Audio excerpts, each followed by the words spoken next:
وہ کسی غیر مرئی نقطے کو دیکھتے ہوئے بولے اور تیز تیز قدم اٹھاتے اپنے کمرے میں چلے گئے۔ وہ لاؤنج میں کھڑی تھی، اپنے باپ کے اتنے سخت الفاظ سن کر اس کے پیروں تلے سے زمین نکل گئی۔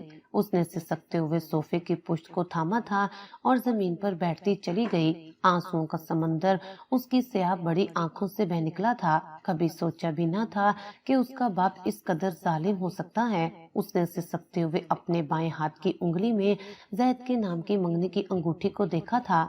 ذہن میں ایک دھندلا منظر تازہ ہوا تھا۔ سہرش، تم اس انگوٹھی کو کبھی مت اتارنا، بلکہ شادی کی رات منہ دکھائی پر میں خود اسے اتاروں گا اور اس کی جگہ تمہیں شادی کے تحفے کی انگوٹھی پہناؤں گا۔ زید کی کال پر بات سن کر سہرش کے گال سرخ ہوئے تھے۔ زید، میرے لیے یہ انگوٹھی بھی تمہاری خوبصورت نشانی ہے، میں اسے بھی پہن کر رکھنا چاہتی ہوں، شادی کے بعد بھی۔ سہرش شرما کر بولی تھی اور آج یہ باتیں یاد کرتے ہوئے اسے کس قدر تکلیف ہو رہی تھی یہ بات وہی جانتی تھی۔ یہ تکلیف لا حاصل کی تھی اور وہ جانتی تھی اس درد، کسک اور خلش نے اس کے دل کے کسی ایک کونے میں ہمیشہ رہنا تھا۔ آج اس کا نکاح تھا اور وہ بس ایک موم کی گڑیا بنی ہوئی تھی۔ جس طرف اس کا باپ اسے موڑ دیتا، خاموشی سے اس طرف مڑ جاتی، بغیر کچھ کہے، بغیر کوئی شکوہ کیے سب کر رہی تھی۔ اس کا دل تو مر ہی چکا تھا۔ زید اس دنیا سے تنہا نہیں گیا تھا، بلکہ سہرش کی خوشیاں، مسکراہٹ، ہنسی، سب کچھ اپنے ساتھ لے گیا تھا۔ نکاح کے وقت عابدہ بیگم نے سرخ چادر اس کے سر پر ڈالی تو چپکے سے آنسو اس کی آنکھوں سے اپنا غم سنانے نکل پڑے تھے۔ اس کے جسم کے ہر ایک حصے کو آج بڑی تکلیف ہو رہی تھی۔ اس کا دل کر رہا تھا سب کچھ چھوڑ کر بھاگ جائے، یہ نکاح ہونے سے قبل ہی ختم کر دے، مگر وہ ایک بیٹی تھی، اسے اپنے باپ کی عزت رکھنی تھی۔ جب مولوی صاحب نے اس کا نکاح پڑھایا تو اس کے ہونٹ کپ کپانے لگے، منہ سے آواز نکلنا مشکل ہو گئی۔ جب خاموشی طوالت اختیار کر گئی تو زہیب صاحب نے اپنے ہاتھ سے اس کے شانے پر دباؤ ڈالا تھا۔ قبول ہے، اس کے نازک سرخ ہونٹوں سے سسکتی تڑپتی ہوئی آواز نکلی تھی۔ زہیب صاحب نے شکر کی سانس لی۔ پھپھو نے نکاح میں شرکت نہیں کی تھی۔ سہرش کا دل شدت سے دھڑک رہا تھا۔ اس نے آنسو صاف کیے اور زہیب صاحب کے گلے سے لگ کر پھوٹ پھوٹ کر رونے لگی۔ یہ حقیقت جاننے کے باوجود کہ آج جو کچھ بھی اس کے ساتھ ہوا اس کا ذمہ دار فقط اس کا باپ تھا۔ زہیب صاحب بہت خوش تھے۔ انہوں نے دعاؤں کے سائے تلے سہرش کو رخصت کیا تھا۔ گاڑی میں بٹھاتے ہوئے احمد نے اس کا ہاتھ تھاما تھا اور اس پل اس کے لمس سے سہرش کو شدید اذیت محسوس ہوئی تھی۔ وہ گاڑی ڈرائیو کرتا ہوا اسے اپنے گھر لایا تھا۔ دیگر رسموں کے بعد وہ اسے اپنے کمرے میں لے آیا۔ سہرش جھجک رہی تھی، اس کے آنسو اس کے چہرے پر ہی خشک ہو چکے تھے۔ احمد کی آنکھوں میں بے حد پراسراریت چھپی تھی۔ سلامی کے پیسے اس نے سہرش سے مانگے تو وہ اسے خاموشی سے دیکھنے لگی۔ جہاں اس کا سب کچھ جا چکا تھا وہاں ان چند پیسوں کی کیا اوقات تھی۔ اس نے یہ پیسے احمد کے حوالے کر دیے۔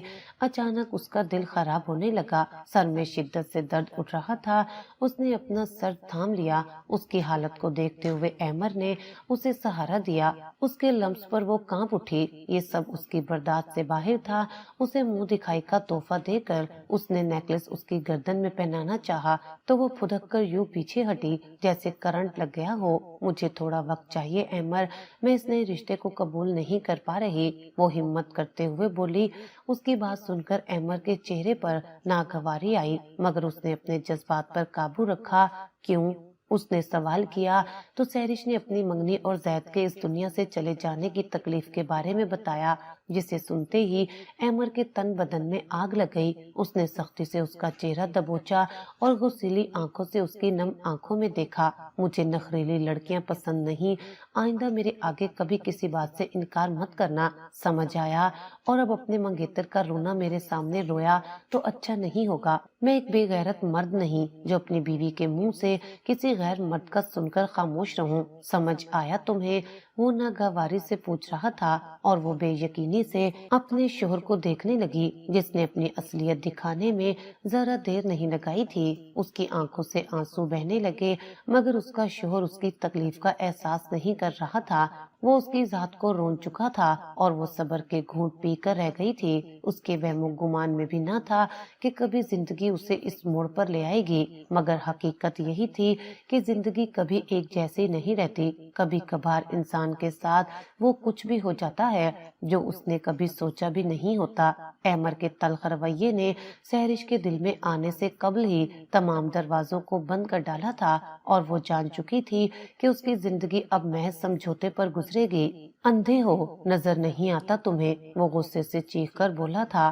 ملازم اسے جوس کا گلاس دینے آیا تھا، مگر اس کا ہاتھ لرزا اور جوس کا گلاس گرتا ہوا اس کے سفید کوٹ کو رنگین کر گیا۔ ازمیر انتہا کا غصیلا شخص تھا۔ اس کے چیخنے پر ملازم کانپ کر رہ گیا تھا۔ وہ دل ہی دل میں کلمہ پڑھنے لگا، کیونکہ وہ جانتا تھا اب اتنی بڑی غلطی کے بعد ازمیر خان زادہ اس کا حشر برا کر دے گا۔ کہاں وہ اپنے کسی بھی کپڑے پر ایک سلوٹ تک برداشت نہیں کرتا تھا اور کہاں اس ملازم سے اس کے سفید کوٹ پر جوس گر گیا تھا۔ ازمیر ملازم کو شاید جان سے ہی مار ڈالتا۔ اس سے قبل ہی فہمیدہ بیگم، اس کی والدہ، بیچ میں آ گئیں۔ اس گھر میں فہمیدہ بیگم واحد تھی جن کے آگے وہ جھک جاتا تھا۔ ریحان تم جاؤ اور ازمیر چلو میرے ساتھ کمرے میں، تمہارے دوسرے کپڑے استری کر دیتی ہوں اور یہ واش کروا دیتی ہوں۔ تم کب چھوٹی چھوٹی باتوں پر اتنے بڑے ہنگامے کرنا بند کرو گے؟ کیا تم شادی کے بعد اپنی بیوی کے ساتھ بھی ایسا ہی سلوک کرو گے؟ وہ ناراضگی سے اس سے کہنے لگی۔ شادی کا دن سن کر اس نے دلچسپی سے اپنی ماں کو دیکھا۔ یہ تو وقت آنے پر ہی پتا چلے گا موم کہ میں اس کے ساتھ کیسا سلوک کروں گا۔ وہ شانے اچکا کر بولا تو فہمیدہ بیگم دعا کرنے لگی کہ اس کا دل بھی نرم ہو جائے۔ ازمیر پہلے ہی لیٹ ہو چکا تھا۔ اس کا اپنے دوستوں کے ساتھ کلب جانے کا پلان تھا۔ وہ لوگ صرف ہلا گلا کرنے کلب جاتے تھے، باقی وہاں ہونے والے خرافات سے خاص طور پر ازمیر کو کوئی لینا دینا نہ تھا۔ وہ بلیک سوٹ پہننے کے بعد کلائی میں گھڑی باندھتا ہوا گاڑی کی چابی لے کر گھر سے باہر نکل گیا۔ تھوڑی ہی دیر میں وہ کلب پہنچ چکا تھا۔ اپنے دوستوں کے ساتھ انہوں نے کافی انجوائے کیا۔ وہ سب کولڈ ڈرنکس پیتے ہوئے باتیں کر رہے تھے۔ ازمیر کی نگاہ اچانک دور کھڑے ایک شخص پر پڑی اور اسے دیکھ کر اس کی آنکھوں میں ناپسندیدگی ابھر کر آئی۔ وہ شخص کوئی اور نہیں بلکہ احمد سکندر تھا۔ وہ اس وقت دو لڑکیوں کے ساتھ رقص کرنے میں مصروف تھا اور اس کی آنکھوں کے سامنے وہ کسی لڑکی کو اپنے ساتھ ایک تنہا کمرے میں لے گیا۔ ازمیر نے غصے میں مٹھیاں بھینچ لی۔ اب وقت آ گیا تھا کہ احمد جیسا آوارہ شخص اسے حساب دیتا۔ احمد نے اس کے باپ سے 1 کروڑ روپے کا قرض لیا تھا چند سال پہلے۔ وہ ان کا نوکر ہوا کرتا تھا اور آج اس کی چال ڈھال میں الگ ہی غرور تھا۔ ازمیر کو معلوم تھا کہ اس کی شادی ہو گئی ہے، مگر وہ نہیں جانتا تھا کہ احمد شادی کے بعد بھی اپنی گھٹیا فطر سے باز نہیں آئے گا۔ تو تم نے وہ قرض اپنی عیاشیوں کے لیے لیا تھا۔ میرا باپ تو تمہیں مظلوم بن کر تم پر ترس کھاتا رہے گا، لیکن میں تم سے حساب لوں گا۔ وہ کچھ سوچتے ہوئے بولا، ازمیر چلو ریسٹورنٹ چلتے ہیں۔ اس کا دوست اس کے آگے ہاتھ ہلاتا ہوا بولا۔ وہ فوری ہوش کی دنیا میں آیا اور پھر وہ سب کلب سے نکل کر ریسٹورنٹ چلے گئے۔ رات کے 12 بج چکے تھے اور احمد اب تک گھر نہیں آیا تھا۔ وہ پریشان ہو رہی تھی۔ آج اس کی شادی کو 1 مہینہ ہو گیا تھا، مگر احمد کے رویے کی اسے سمجھ نہیں آ رہی تھی۔ اس نے زہیب صاحب سے بھی اس بارے میں بات کی تھی، مگر وہ اس کی بات کو زیادہ سنجیدگی سے نہیں لے رہے تھے، اس لیے اس نے اپنے باپ کو بتانا ہی چھوڑ دیا۔ زندگی کے بہت سے غم اس نے خاموشی سے سہ لیے تھے۔ اگر ایک اور سہنا پڑتا تو اس میں کوئی بڑی بات نہیں تھی۔ تھوڑی دیر میں گھر کا دروازہ بجا تو وہ بھاگتی ہوئی دروازے تک آئی تھی اور جو ہی اس نے دروازہ کھولا اسے احمد جھومتا ہوا نظر آیا۔ وہ اندر داخل ہوا اور عجیب و غریب ٹوٹے پھوٹے لہجے میں کچھ بولتا ہوا بیڈ پر لیٹ گیا۔ اس کی حرکت سے صاف ظاہر تھا کہ وہ شراب پی کر آیا ہے۔ اس کے علاوہ اس کے چہرے اور ہونٹوں پر لپسٹک کے نشانات تھے۔ یہ سب دیکھتے ہی سہرش کو دھچکا لگا۔ احمد چلتا ہوا اس کے قریب آیا اور اس کے بالوں کو اپنی مٹھی میں لیا۔ تم بالکل بھی خوبصورت نہیں ہو۔ وہ کوٹھے والی رانیاں زیادہ حسین ہیں، تم تو بس